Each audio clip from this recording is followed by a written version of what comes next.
Hey everyone, this is Chris. I'm here today to discuss the print versus online versions of National Geographic magazine. First, let's take a look at the printed version of National Geographic. This page is from the section titled Visions Your Shots, where people send in photos. The photo takes up majority of the page. There's a small cut line. A lot of these photos do the talking for themselves. There's very little use of color or other graphics minus the header and cut line. Here is another page from the vision section. Again, they use this single line, thick line, thin line for their header. That little yellow bar seems to be their kind of trademark. This uses two photos rather than one, similar to the single page layout, each with their own cut line. Very little use of color. The photos kind of do the talking for themselves and create the color scheme for the page. And as we move on through the magazine, we get to a single page layout and story. This one using two photographs and a small article, cut line. Again, very little use of graphic elements other than the photos. As you can see, these ones are very vivid, kind of creating the look and feel for the page as it stands. This next style of layout is called the double truck spread style, where the image takes up majority of one page and goes on into another, usually through the crease in the magazine. This one, again, relying heavily on the image. It has an article that runs around the image. This one seems to be a pull quote that kind of ties in the color of the image to kind of bring the whole page together. The use of body copy here is black on white once again. Very simple, very clean, nothing too fancy. This next layout is a very common spread for National Geographic print magazine. Again, double truck where the image takes up the entirety of the two pages. There are many pages in the magazine like this. There's a small cut line that's used, an overlay over the photo, usually placed wherever it works on the page. This kind of layout is what National Geographic print magazine is famous for. They have usually 10 to 20 pages of this style in their magazine. Again, focusing on the color of the photos, and the layout is just the photo itself. It's quite dynamic. Here we have another story layout, again with the photo taking up quite a bit of the page section. It's kind of the focal point again for the story. And then we have the story laid out in clean columns, full justified. Again, very little use of color other than what's in the photo. It's a very clean, somewhat traditional layout for the magazine. Here we have another double truck spread.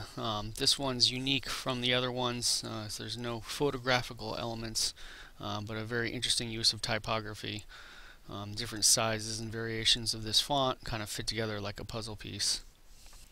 Moving on to the online version of National Geographic, here we have the photo gallery page. The layout is pretty clean, similar to the magazine, black text on a white background. And again, the photo is kind of the featured element. It has a slideshow that goes through each one, and you can click to link to different parts of the page. Everything's very easy to navigate, and photos are quite intriguing. It's very similar to the magazine. Another page of the site is the movies page. Again, we have the similar header up top, and each bar kind of navigates differently with different color schemes. Again, we have the imagery, kind of the main focal point, creating kind of the color scheme, even though each page of each section kind of has this color gradient as the background, using white text on top of this image. Here's one more page called the adventure page. They use a red color scheme here. Navigation drop down bar to another rotating photo element here. Again, the background gradient coinciding with the menu colors. Again, the layout's quite simple and clean, similar to many of the pages on the site. Now let's take a look at the similarities and differences between the first pages of the print version and the online homepage. Print uses a dominant photo to take up the first page. It's a table of contents. There's white text on top of this photo and kind of a symmetrical balance. The online page, similar to many of the pages on the site, has this photographic element here that rotates the photos, and a very clean, simple layout. The print version usually gets away better with using the photograph as the entire page element, whereas online rotates through more photos but doesn't take up quite as much as the page as the print version does. Most of the print inside pages follow a few layout styles, whereas the online version seems to have a similar style for many of the pages. And print succeeds in displaying this double truck style much better than the online version does. The online version does have many more photos to choose from, offering a more varied experience, whereas online kind of just focuses in on making the image as large as possible on these two-page spreads and becoming the focal point of the magazine.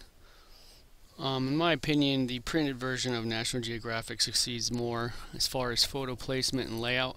Their double truck spread style really speaks loudly and offers a more visually stimulating experience than the online version. The color choices are slightly more varied in the online version. The online version can give a broader experience, but visually does not have as much punch as the print version, mainly due to the double truck spread style. The photos are not as vibrant on the online page as well. The print version seems to really have an engaging photo experience. The other layouts inside the magazine are similar to the online counterpart, making them equal in some regard. If I were to choose between the two, I'd prefer the print version because it offers a much more engaging visual experience due to the photography and the double truck spread style. Seems to be National Geographic's bread and butter is to use photographs in this way. The online version does have quite a bit more options as far as photo galleries and stories and information, but the print version is definitely my favorite. That is all for now, and thank you for joining me.